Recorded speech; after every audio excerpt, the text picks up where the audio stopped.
dose of fentanyl.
Damn. Medical to alert status. Prepare for full containment on level 6.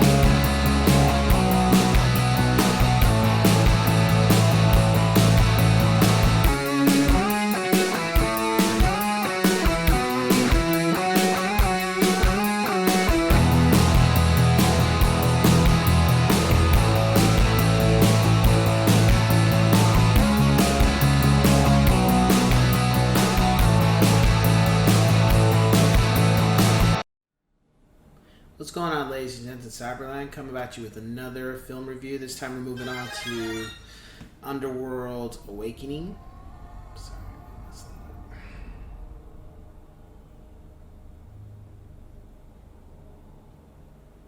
What's going on, ladies and gents? Cyberland coming at you with another film review. This time we're moving on to another Underworld film of the Underworld saga.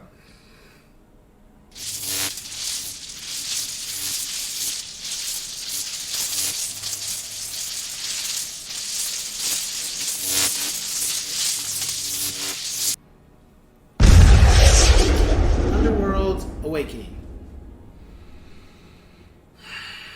Now this one, at this point, I just wasn't really interested in watching Underworld. I wouldn't say the last film, The Rise of the Lycans, left a bad taste in the mouth. I was just like, just wasn't interested. I was just like, it was kind of a film like, I kept seeing it, but I was like, yeah, I'll get around to it. I think I've become more selective with films when I'm going to watch them. It's just like, I don't have to just watch it when everybody else watches it, or it has to be the newest thing. It depends on what it is. And Underworld was just one of those films where, like, I'll get around to it, you know? Still, no disrespect to the cast. I felt the story was good. And you know what? I liked Awakening more than Rise of the Lycans. That's for damn sure. And I think the reason why I liked it more was because the characters. When I look back on it now, Rise of the Lycans wasn't that it was a bad film. It's just the characters were just so... They just weren't as appealing as the characters from 1 and 2. It was just specifically 2, and then really this film 4. It was the characters. I liked the characters more so in 2 and 1 and 4 than I did the third Underworld film. So with this film, we find Celine breaking out of some type of scientific lab. She's been held captive for the last 5 years since part 2, the second film. And we don't know where Michael is.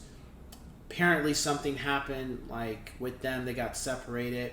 And we also find out that pretty much Lycans and vampires it's no longer a secret that they exist, and they've been hunted by humans and are being exterminated.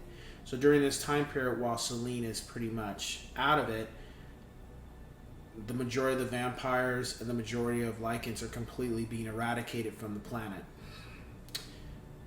So everything that the vampires and lycans tried to do in the first films, and eventually, you know, it was only a matter of time before the public became aware of what's really going on, and it started to be like, doesn't matter if you're lycan or vampire, you gotta get up out of here. You gotta go. So with this film, Celine is just trying to figure out what's happened and the best way to deal with the fact of a hybrid that she's aware of, as well as dealing with the fact that the behaviors, the elements that she did in the first and second film. And then also trying to find Michael as well. As far as action, I felt this one was a lot more violent than the last three films. I think it was a lot more graphic. The other thing I noticed too is Selena's a lot more less forgiving when it comes to fighting human or lycan. She doesn't care. Like in the first film and even the second, she wasn't so inclined to try to kill humans. This time, if they're in the way, she'll take them out. She doesn't have. I noticed this film, she doesn't have a lot of mercy or sympathy for them this time around. And it can be justified when they're trying to kill her or shoot her. She feels some type of way. As far as the cast goes, the great. What's his name? Let's get not Michael. I think it's I don't get his name. The gentleman, you know who I'm talking about. Tyrion Lannister, the guy that was in Game of Thrones. He's done a lot. He was also in Alien 3. I remember him for that. And Last Action Hero, the villain Last Action Hero. I forget the actor's name, but he's a wonderful actor. He really carried this film. I felt outside of him and Kate Beckinsale's character, he was pretty much the other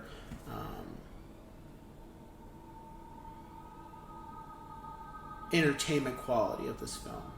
I felt when they casted him, they did a great job because he really shines in here, and he really kept me interested in the film. And it's not that I didn't care about Celine at this point, but what else could she do that she hadn't done? Or what else could she say that she hadn't said before?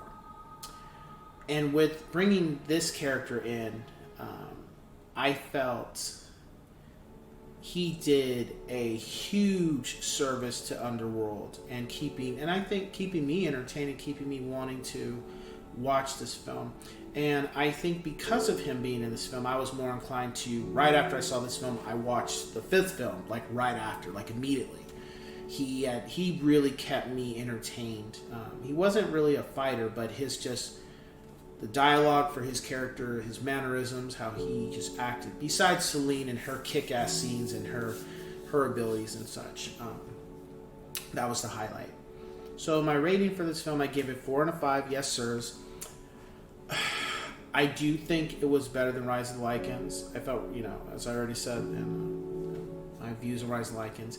However, I don't like it better than 1 and 2. I think 2 was probably... To me, I think 2 was really the best one so far. But again, turn your brain off. Not looking for metaphors or messages. It's another entertaining film. And if you like the other Underworld films, especially if you like Underworlds 1 and 2, I really think you'll enjoy this one. I didn't feel anything about it was bad per se. I didn't feel anything. It didn't drag to me. It was just entertainment. And it's, again, if you like the first 2 films, check it out. You're not going to get Rise of the Lycans kind of thing. I don't think that'll be the type of film you get when you watch this. Yeah. So with that being said, I will catch you guys on the next one.